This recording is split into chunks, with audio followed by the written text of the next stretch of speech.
You good? Awesome. I appreciate it. Well, thanks for everybody for being here. I'm David Reyes. I'm a financial advisor with Edward Jones. I'm a former music educator. I did that for about 18 years. And then right before the pandemic started, I decided to change careers because it was back in about when I was late 20s when I really started thinking more about my finances and like, okay, I need to really start doing something about this. Because I went to a private school as well. So I went to a private school for the arts, and it gets really expensive. And then coming out of it, I was like, okay, well, my rate of return on this is probably not the greatest, so I needed to revamp a couple of things. Nonetheless, since that point, I pretty much kept going with what I wanted to do, which on the back of my head, I just wanted to go ahead and transition into becoming an advisor. So keeping that teaching aspect with me. So before I get into the actual retirement part itself, I did want to go over a budget, right? So if you don't know your budget, well, I guess I'll just go ahead and kind of ask this right now. And if you don't mind, I might walk around a little bit because I don't like just staying in one spot. But for your budget, who can tell me just like immediately, like this is what I spend on a monthly basis? Can any of you guys say that? Okay, so that's one of the first things that I would say is make sure you know your numbers, because if you know your numbers, then we know what to base it off of, right? You know what your bottom line is at that point. So the other thing was, whenever I was talking to people about a budget, they normally do it at the very end. It's like, oh, this is what I spent for this month. But really, you should kind of think of, okay, this is what I have in my bank account, typically from the month before. These are what my expenses are. I want to spend all this on paper first before I actually spend it, like actually spend it. Make sure you spend it on paper first. So I don't know if you guys are familiar with Dave Ramsey or not. Have you guys heard of Dave Ramsey at all? Okay, so I'm not like a 100% follower of Dave Ramsey, but he does a good job of making sure people get out of debt, right? It's one of the first things that he does. So you can actually Google this app. It's called EveryDollar, and I'm not advocating. I'm not really pushing EveryDollar, but it does a really good job of itemizing what your expenses are, right? So at the very top, it'll show you what your expected income is. So let's say it's $5,000, right? It'll break it down for you by categories, what you spend on housing, you write, like manually put it in, and then it'll say like, okay, other expenses, food, and insurance, and debt. So it'll break it all down for you. And then at the very top, once you've input all those numbers, it'll tell you you either have a surplus or a deficit, right? Hopefully, we're in a surplus. Once you get that surplus, that number, then you can figure out, okay, I should have $2,000 left over at the month. But right now, with how I'm spending, because we all don't know our numbers, we're like, where is that money going? And what should it actually be doing? Because a lot of times, you'll just spend it. If you have it, you'll typically spend it. That's what I did for a long time. So make sure you know your numbers. That way, you know what you're starting with. Any questions on the budget? Nothing so far? Okay. So before even the retirement part, we need to make sure that we have our emergency fund. Right? I know we've all heard we need to make sure we have an emergency fund, usually between 3 and 6 months. If it's hard to get to that point first, I would say bare minimum, start with like your first month. Just get the first month out of the way. That way you feel like in the event something happened, you don't have any income for a month, you would at least have that set aside. You don't have to put it on a credit card and then get the interest charges going, right? Because then you're just going to end up getting yourself in a pickle at that point.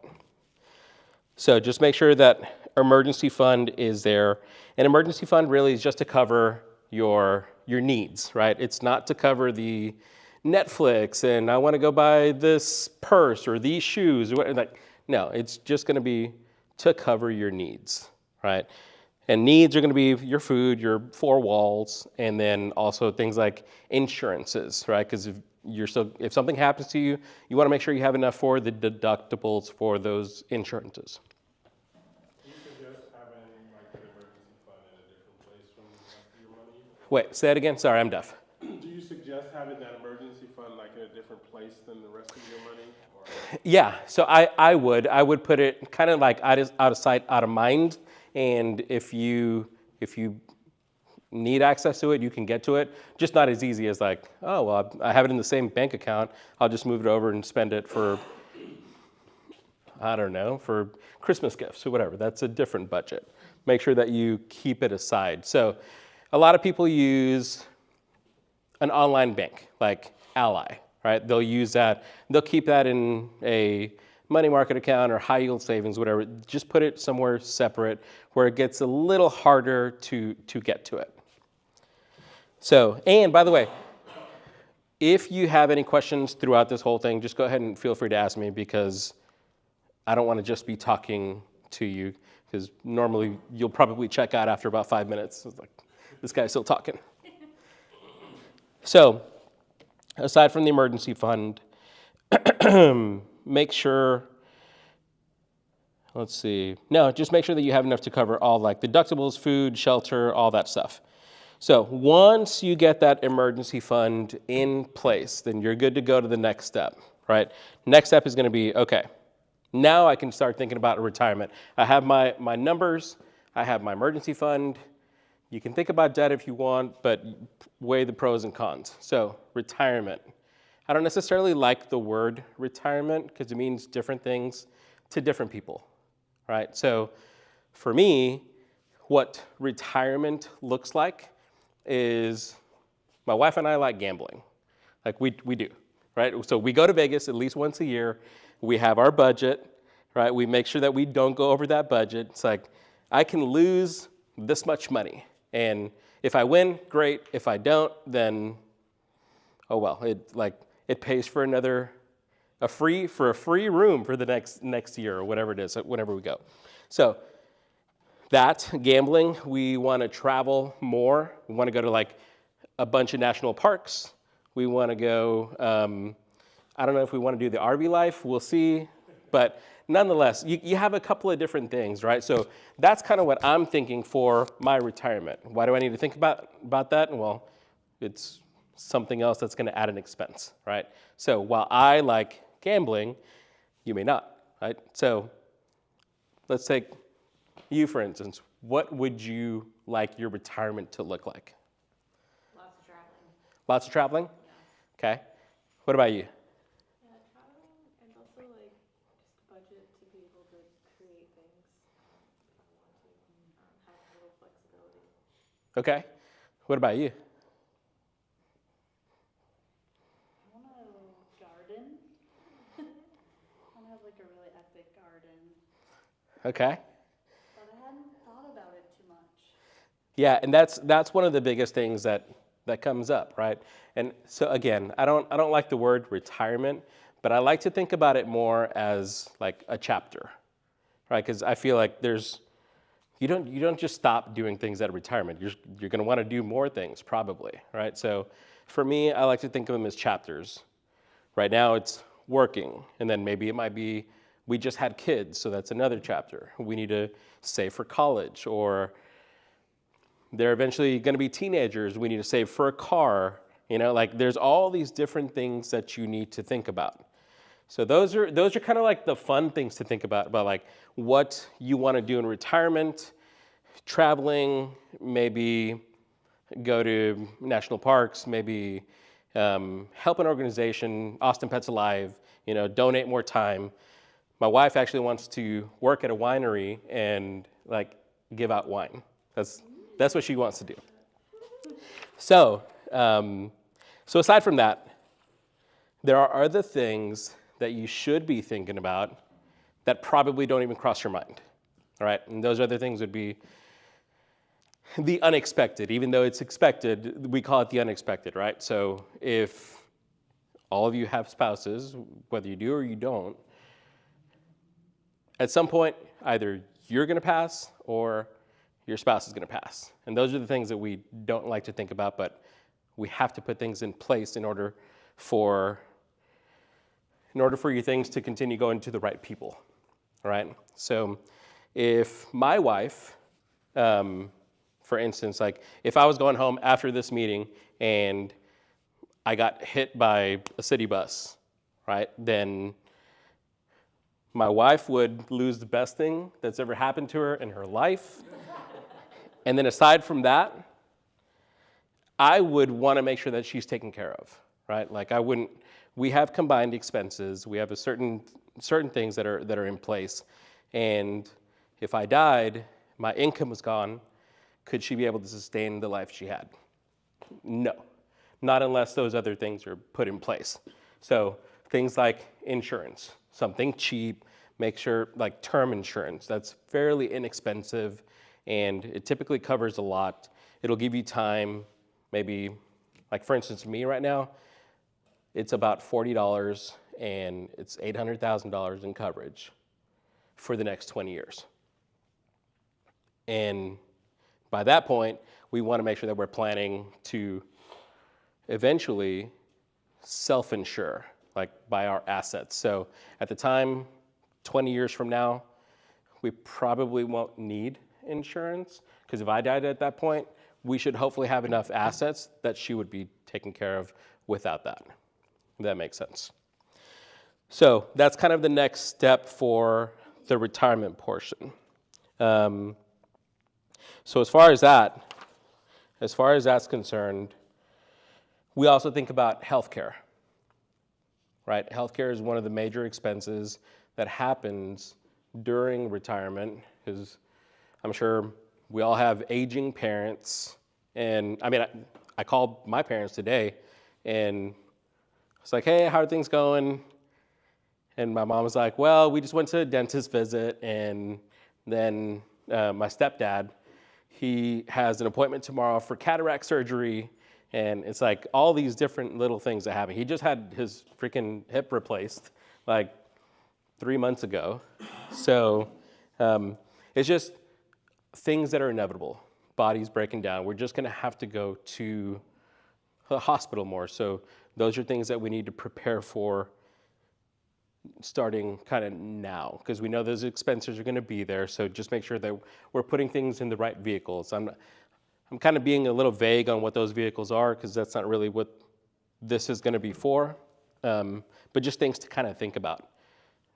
Other things would essentially be like if you needed to go to an assisted living facility, right? And sometimes we don't think about that. Or if somebody has Alzheimer's, like what's going to happen at that point? I had a lady, one of my clients,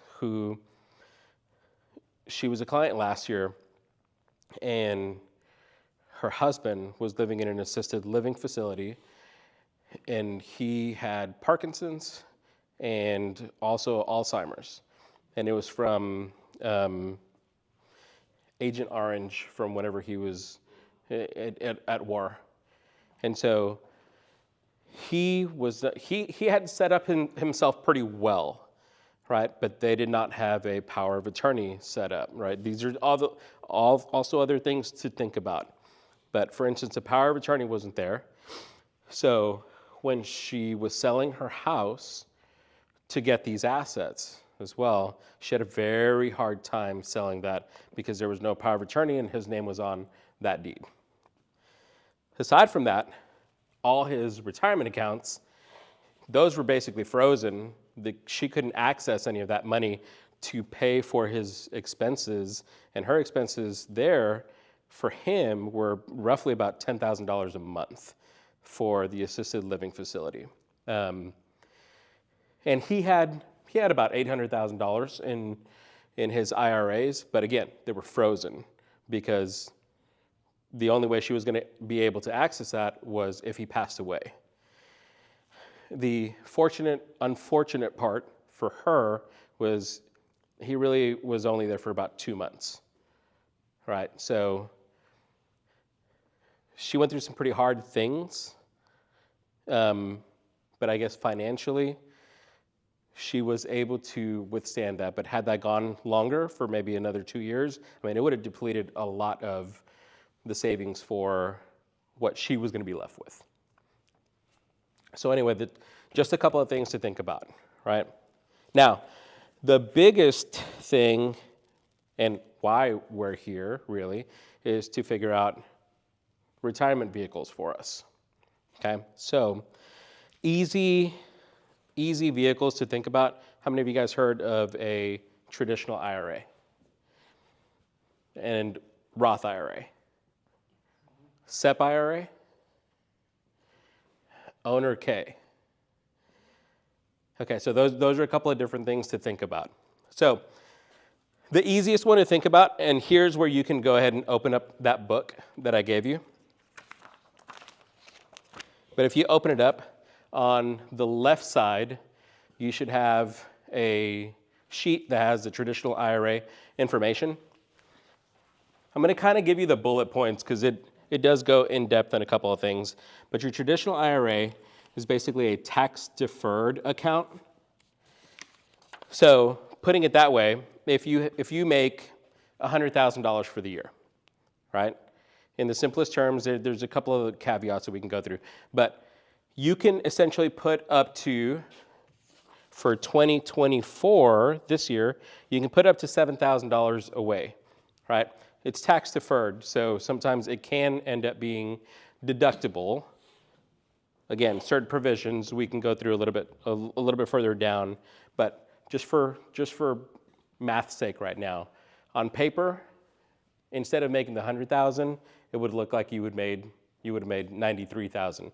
So you would be taxed on $93,000 worth for the IRS instead of $100,000. So it's a good way for you to have some kind of tax deduction. Does that make sense so far?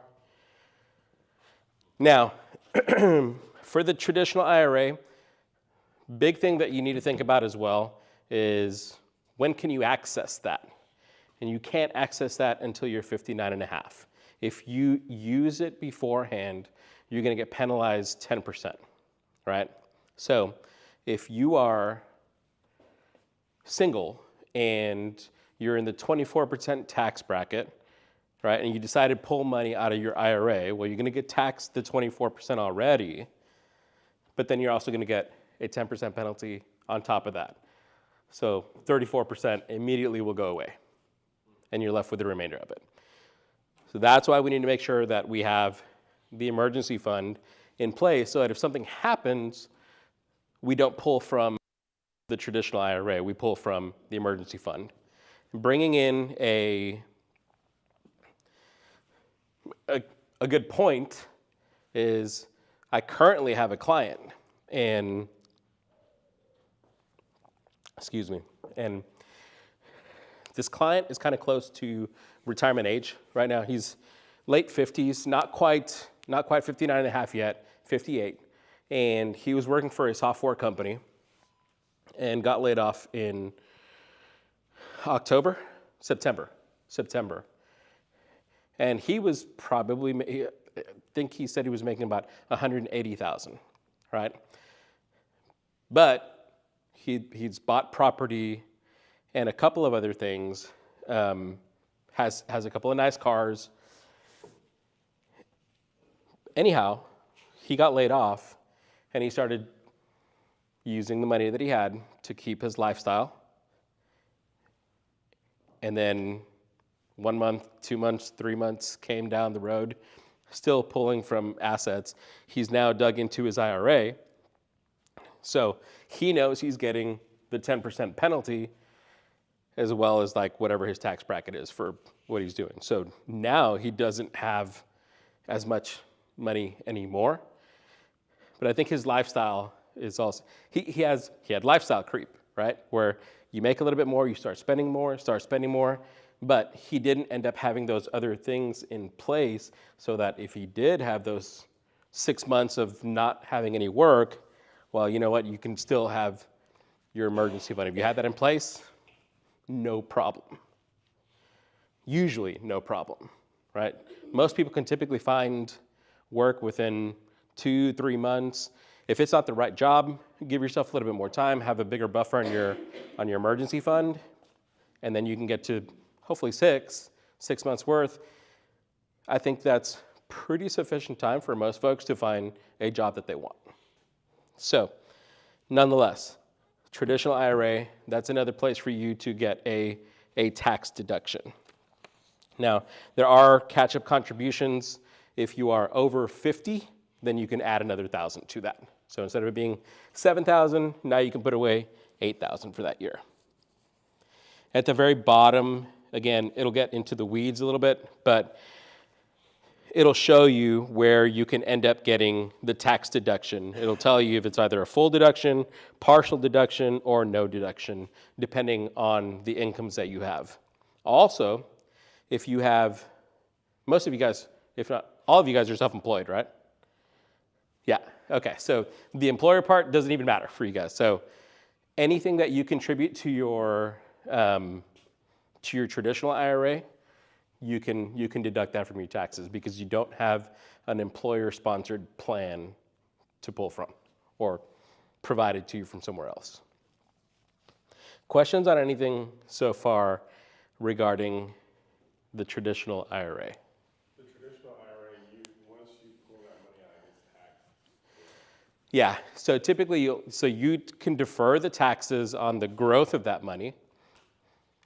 Well, you defer the taxes on the growth, plus you also defer the taxes on the money that you contribute to it.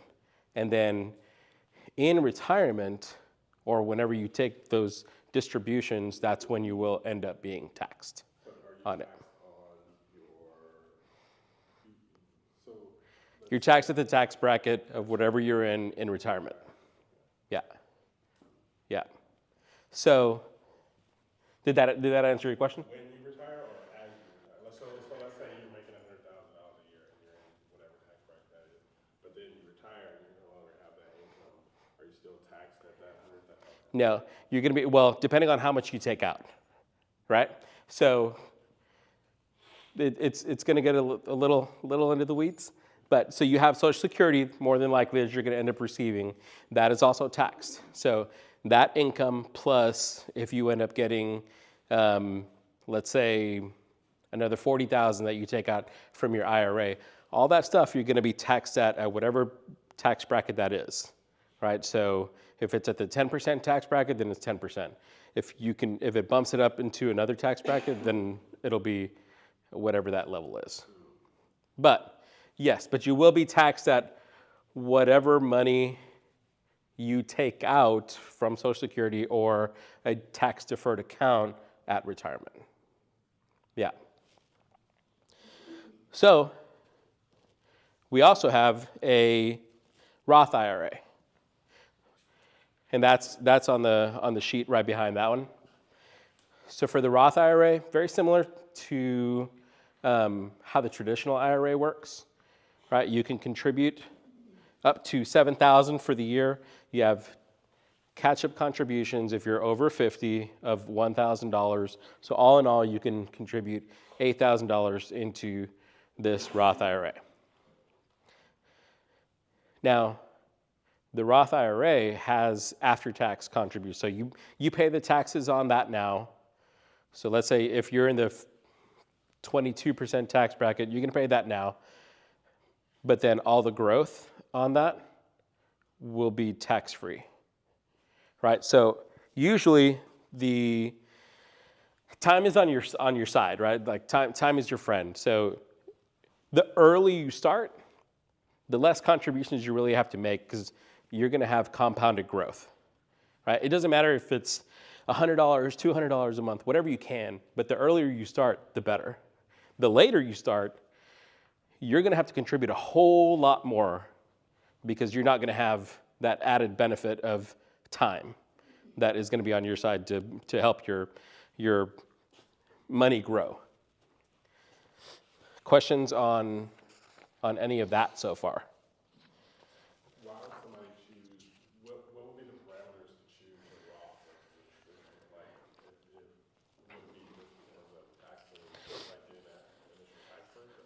So it depends, right? It depends because depends on if you want to have a tax deduction right now, or if you can swing it, just go ahead and pay the taxes on it now and then just contribute to a Roth. Me personally, what I would suggest, if you're not in an extremely high tax bracket, then I would say just do the Roth, right? Because you're going to end up having that tax-free growth later. And so if you kind of weigh apples to apples, what you were talking about earlier, in retirement, if you get Social Security, that's not taxed yet, so you're going to get taxed on that. Traditional IRA, you're going to get taxed on that as well, versus if I have a Social Security, that's going to be taxed. My Roth IRA won't be taxed, right? So you get to keep more money in your pocket at that point. Me personally, I would say go Roth whenever you can, unless you're in a really high tax bracket. Like if you're in the 32% tax bracket, all day take that tax deduction. Yeah, but that's what I would say. And honestly, that's where like the owner K would make more sense. But I think right now the biggest thing right now would be the Roth. The Roth I think just has a lot of really good things for you, especially with that tax-free growth. Right? You said you were 32, right? So I mean, if you go from 32 all the way to 59 and a half or 60, I mean, you're talking about 28 years of just compounded growth on $6,000 or $7,000 now because that changed. So, I mean, that alone, you'll more than double your money for those $6,000. So I would get into it as early as possible. Now, as far as planning goes, I'm going to kind of go back a little bit more, but as far as the planning stuff goes, I want to make sure that we're also thinking about making sure that you are putting stuff away from you. I know other things can, like life just gets in the way. It does, right? Kids can get expensive, cars are expensive, inflation comes into play, but that's the biggest thing, is the inflation portion, right?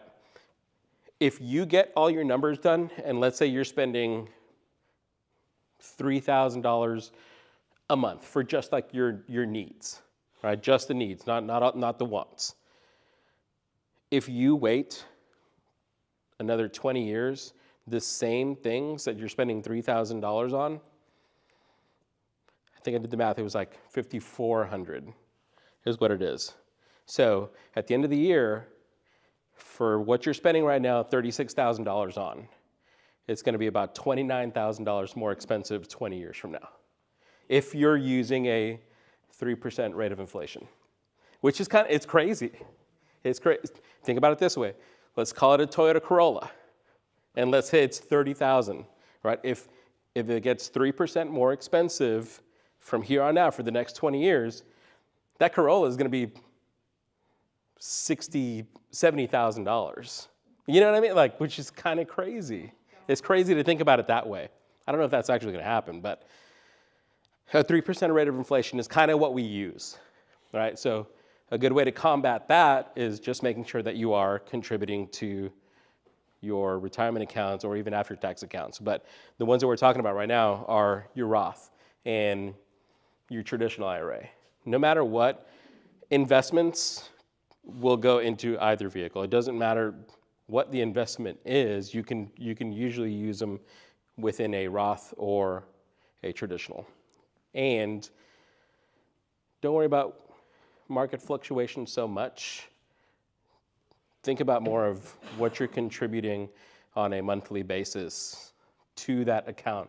Once it gets to a point where it's a pretty substantial amount, I'd say maybe 500,000 or so, then you can really start thinking about, okay, we need to diversify here, so we can, if there's a downturn in the market, we can not lose as much money. It won't hurt that much, all right? Because percentage-wise will be the same, but larger numbers hurt more. Did you have a question? As far as like the cost of having a Roth, or is there a cost associated with that as far as Depends on who you go with. Yeah, can you do it on your own, or does it have to be? You can do it on your own. Yeah, you can do it on your own. 100%. And Yep. then also all the money you put into it would just stay there, or no? The money that you put into it, yeah. I mean, typically any place will have some kind of like internal cost for, because people are going to have to work on the back end, right? In other words, like making sure that the correct paperwork is being brought out so you can take it to the tax preparer, all those other things that you probably don't normally think about. You do have those internal costs of like record keeping. And so that's why there will be some kind of internal costs. I mean, it'll probably be minimal, right? Especially if it's like a Fidelity account or a Vanguard account, something like that. Usually pretty minimal, right? But you're talking about just the actual investment account. We're not even talking about like the planning and how all these different things get affected. But just the actual investment side itself, yeah, you can 100% do it yourself. Mm-hmm. Yeah. You can pull money out of the Roth account Yes. without the penalty. Yes. Only the money that you contributed, Okay. that you've put in, you can take that out penalty free because you've already paid the taxes on that. Yeah. So that's kind of like that's the other reason why I like the Roth accounts. It's kind of like if it's a break the glass situation, an emergency, it's there for you, right? But definitely don't pull out unless you 100% need to, because you want to have that tax-free growth for you. Yeah. So I don't want to get too in depth about the SEP IRA or the owner K too much, but the biggest differences between those two, and I'm just going to kind of give you like a brief overview of those, is only if you're going to want to have more of a tax deduction on a larger amount of money would you really use those other two. Because you can put up to $66,000 away in those accounts. And so if it's let's say it's an owner K and you made $300,000 a year and you have the option to put about $66,000 away, then you can, because you don't want to end up getting taxed on those $66,000 at 32%. Rather, you can put that away in your owner K, defer the taxes, and then when you're in retirement, and let's say you only need a portion of it, then you can pull it out at a lower tax bracket. And aside from that, let's say you do have kids and you've amassed this large amount of money. Let's say you have $2 million, right? And the majority of it is in an IRA or a 401k. That's all tax deferred, right? So if you died, if something happened to you and the beneficiary are the kids, then they're going to get $2 million given to them. But the way the tax laws are right now, the IRS wants their portion of taxes, right? So they basically have an option right now of a 10-year period. So that $2 million now needs to be depleted out of that IRA for your beneficiary at whatever rate that they want. Like they can pull it out at any point over those 10 years. They can do it in equal segments, or they can wait 5 years and pull out $1 million, then another 5 years, another $1 million, okay? But imagine the tax burden that they're gonna have, not only on that IRA, but with their own incomes if they're making $200,000 a year. Well, now on paper, it looks like if they pulled out $1 million plus another $200,000 that they made, 30% of it is gonna go away immediately, right? So what can you do? You can, I don't know, in your 60s, probably start doing Roth conversions if you need to, right? Because at that point, it's going to be tax-free and they're going to be able to access that at any point. So they're not going to have to worry about the tax burden, and you can break it up over time. So that's where the whole planning comes into place. It's not just like yes, can you set it and forget it? Yes, I can set it and forget it. But at some point, you want to think about how is it going to affect if my beneficiaries or just taxes for yourself in general later. Like that's what you want to start thinking about. So, any questions on any of those items? Is any of this information new? Yes. I have a question. Yeah. As a self-employed artist, do we need to have an LLC to do this, or you can just do it? No, you can do it as a sole proprietor. Okay, no LLC needed. Mm-mm. Awesome. No. Are you talking about for the owner K specifically? Oh, no. Roth. I think you sold us all on Roth. Oh yeah. Yeah. So you have that. The other thing that like I didn't print anything out because we just don't have any information on it is an after-tax account. So all these retirement accounts, they're there for sheltering taxes in a specific way, right? But again, you don't really have the access to them until you're 59 and a half. But I would like to have access to some money before then, right? So then come the after-tax dollars. So, for instance, I have my 401k from work. I have my emergency fund already. I'm not going to touch that unless it's for emergencies. But let's say 10 years down the road, we want to buy another vehicle, right? But I don't need one now because the truck that I have is fine. But 10 years down the road, we want to get something else. Well, we have this extra money that is coming along to the side. I'm going to put it in an after-tax account because it's going to flow with the market. I can choose my investments however I want. And as long as I keep it for longer than a year, then I'm not going to be taxed at income tax anymore on that money. I'll be taxed on capital gains tax, which is typically less. So money starts growing. I have 10 years, so more of like an intermediate time. It's not retirement, but I have some time to let the market ebb and flow, right? Last thing that I want to do is put money away and say like I need it in 2 years. I'm not gonna put it in an after-tax account and be extremely aggressive with it. I'm gonna use that more like maybe a money market or something if I need it in 2 years. Anything over 5 years, then I would consider investing it in like an after-tax account. What about a what? Annuities? Annuities are good for, typically I don't suggest them unless it's somebody that is older and very, very risk averse, right? Because annuities kind of end up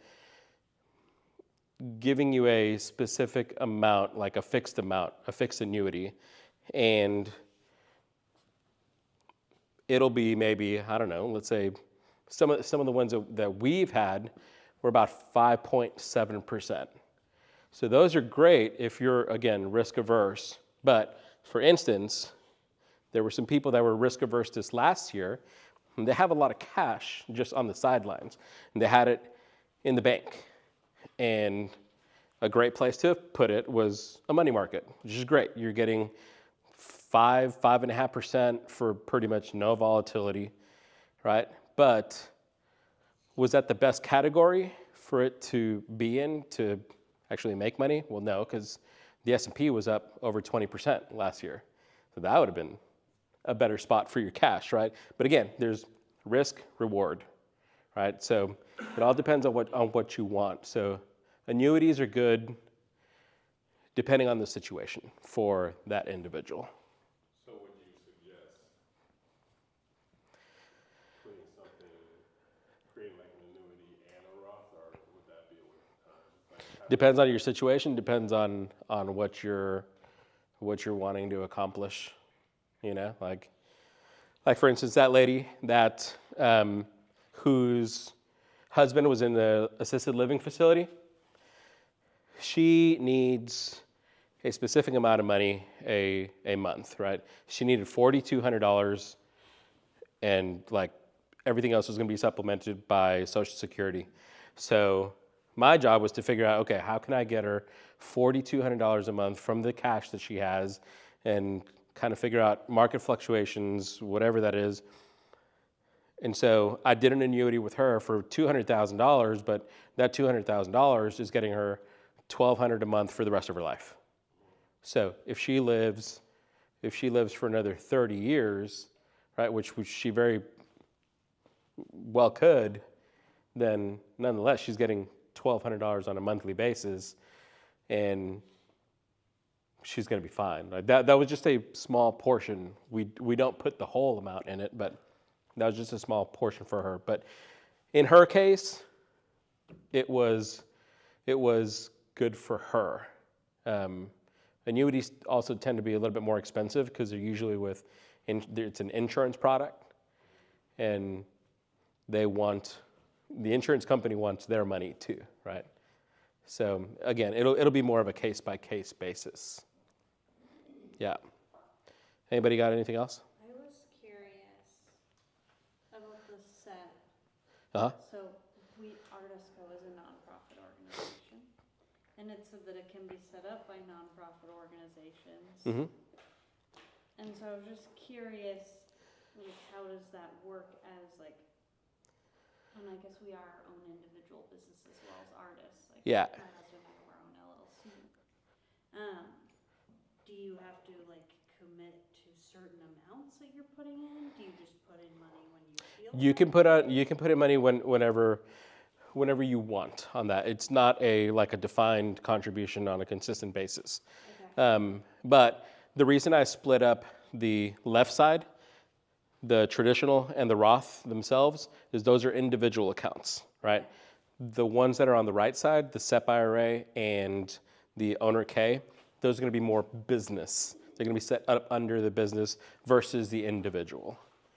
Okay. Yeah. Okay. I feel like you still have questions.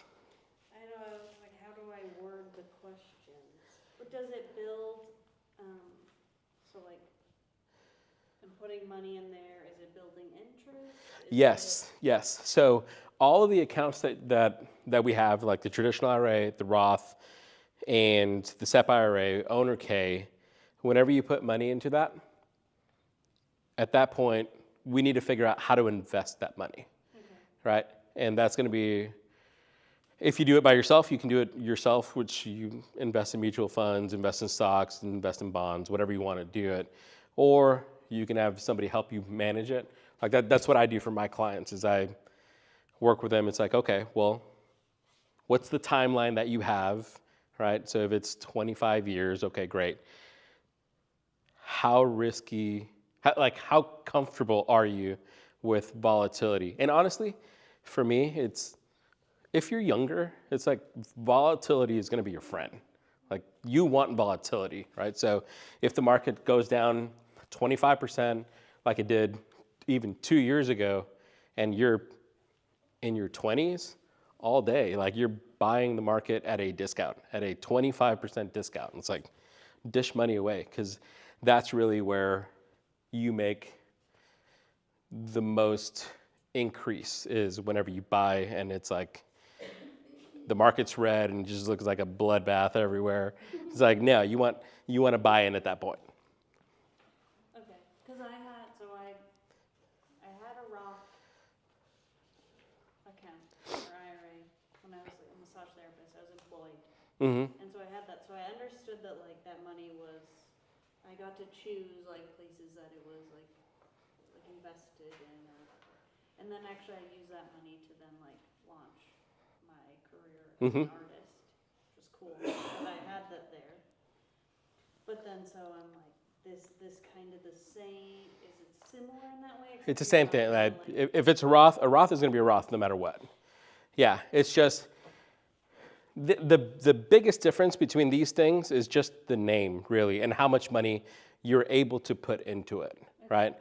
And then it's got its own tax specificities, but you can invest, like, let's say Tesla. We all know Tesla, right?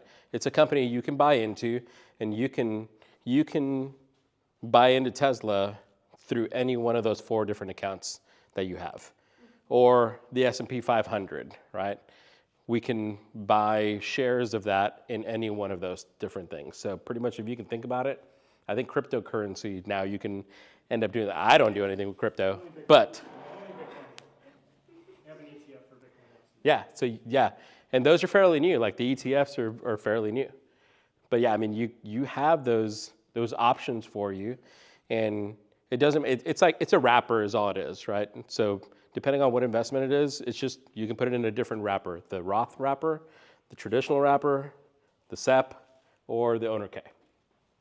But you can still use the same investments. Yeah. I have a funny story to share. When you mentioned Tesla, I was thinking about Tesla because for having that risk thing, you should have good instincts. I told my husband buy this much, and he bought only 1/3, and now he still says buy. So I think this is time. My dad was like, I think now you have more time. You should, yeah. So it's funny.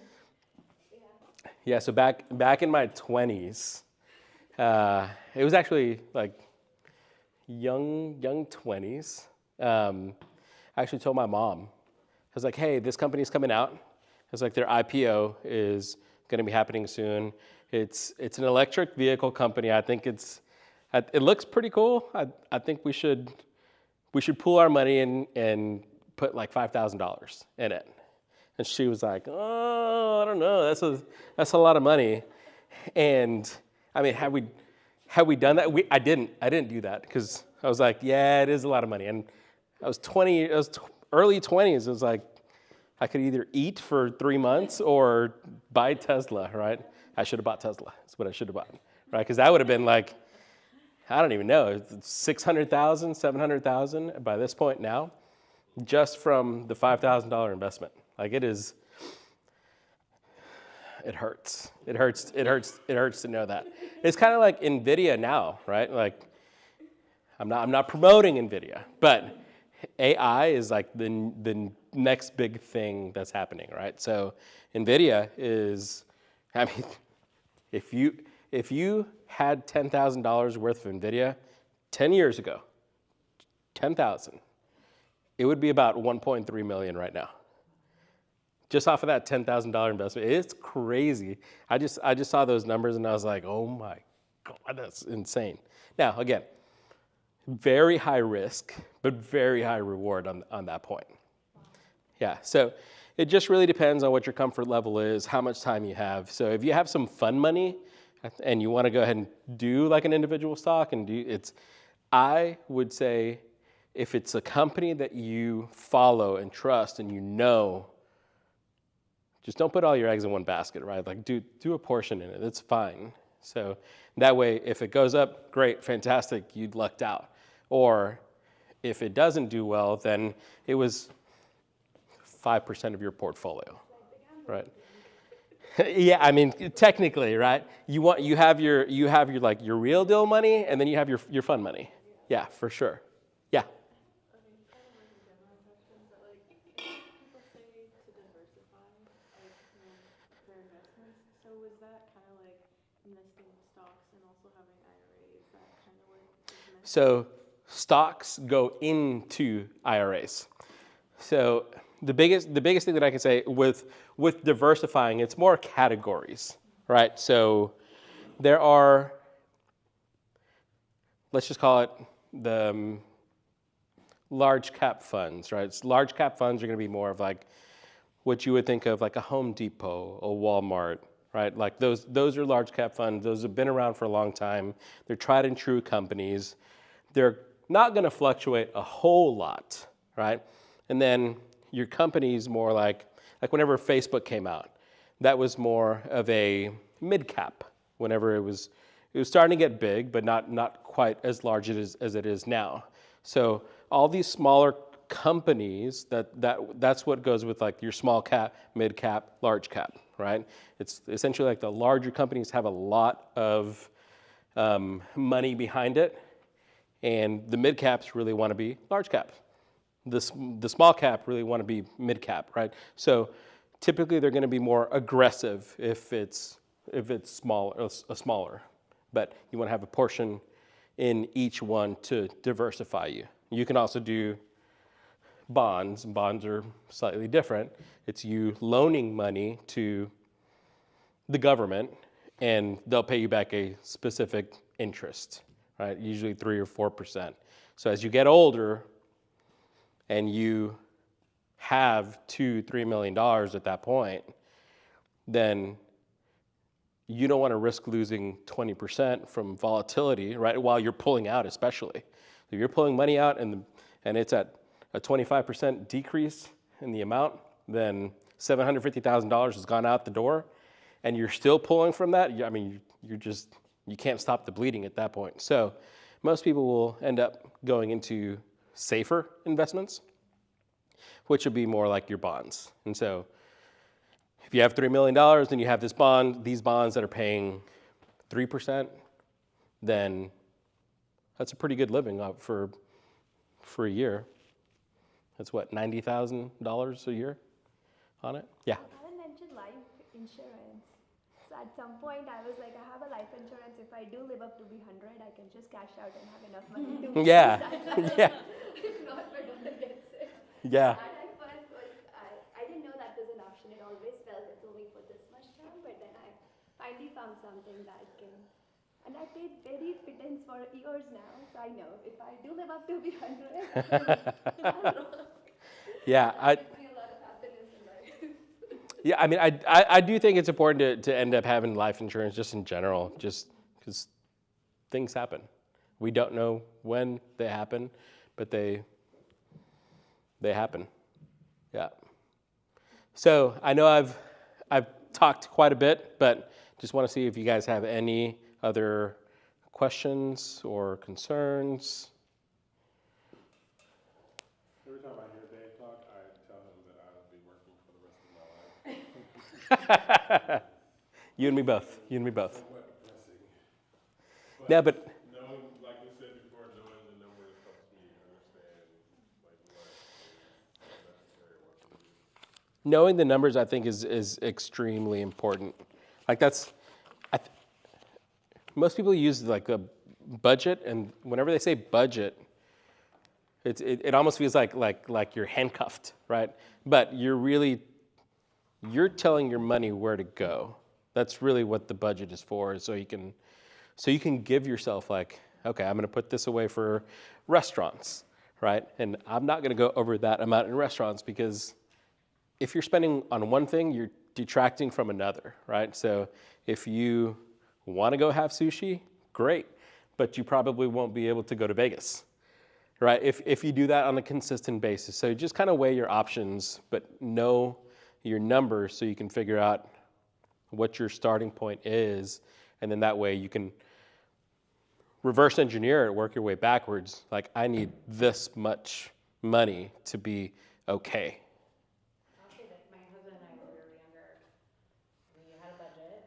We worked with a financial advisor, and what we did for 5 years, our first 5 years of marriage, was we got $75 a week to spend, but we did it in cash. And I think that was the difference, because when you're just swiping the card, It doesn't hurt as free much. money, Yeah, it doesn't hurt as yeah, much. we're not paying attention, right? But anything that we wanted to do extra outside of our bills, groceries, that sort of stuff, so that meant like going out to eat, getting my nails done. Yeah. I made him put getting my hair done in the budget. I just want that. That was not out of my $75, but we saved a lot of money over those years. What kind of threw the wrench into that was having kids and just, yeah, they ruined everything. But it helped us get our feet for sure. We saved a lot of money in those years. So like, if that's something you want to do, is create that budget, I highly recommend using cash. Yeah, for sure. Yeah, I mean, there's again, going back to the Dave Ramsey thing, it's right. It's like he's got the envelope system, huh? Rich Dad Poor Dad, I think, is what. So Rich Dad Poor Dad, I think, has that in there. Similar, Yeah, but I mean, it's literally just like, okay, well, give yourself $200 for this, and then put that in an envelope and spend it. And once it's gone for that month, right? That's pretty much what it is. But yeah, I think the budget is what is really going to help you out too, and not only for just like emergencies, but once you figure out the budget, and then you end up having that emergency fund. Let's say there's Well, you guys are different because you're self-employed, right? But if other people that were at a job that they didn't like, right, they don't necessarily need to stay there for the paycheck, right? They have this fund over here, and they can easily say, you know what, I'm done. I don't want to do that. And I have the ability to not work for another 3 months and be okay while I look for the next thing that I actually want to do that brings me happiness. So, yeah, hopefully you got some good info, hopefully something new. But yeah, I mean, if you guys don't have any other questions for me, then it was a pleasure. Thank you. Yeah, thank you.